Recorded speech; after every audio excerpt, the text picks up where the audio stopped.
بسم الله الرحمن الرحيم. اللهم صل على سيدنا ومولانا محمد صاحب التاج والميراج والبراك والعلم دافع البلاء والوباء والقات والمرض والألم. اسمه مكتوب مرفوع مشفوع منقوش في اللوح والقلم. سيد العرب والعجم. جسمه مقدس معطر مطهر منور في البيت والحرم.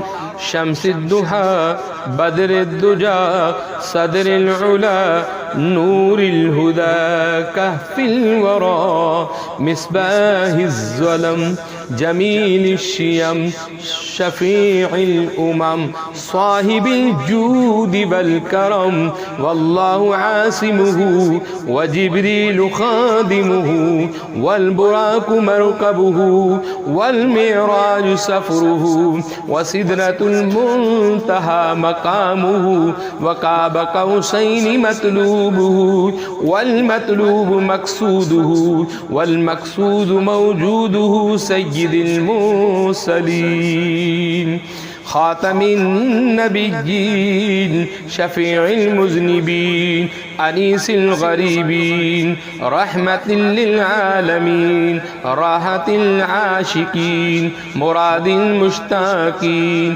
شمس العارفين سراج السالكين مصباح المقربين محب الفقراء والغرباء والمساكين. سيد الثقلين نبي الحرمين إمام القبلتين وسيلتنا في الدارين صاحب قاب قوسين محبوب رب المشرقين ورب المغربين. جد الحسن والحسين جد الحسن والثقلين أبي القاسم محمد بن عبد الله أبي القاسم محمد بن عبد الله. نور من نور الله نور من نور الله. يا أيها المشتاقون بنور جماله صلوا عليه وآله وأصحابه وسلموا تسليما. صدق الله العظيم.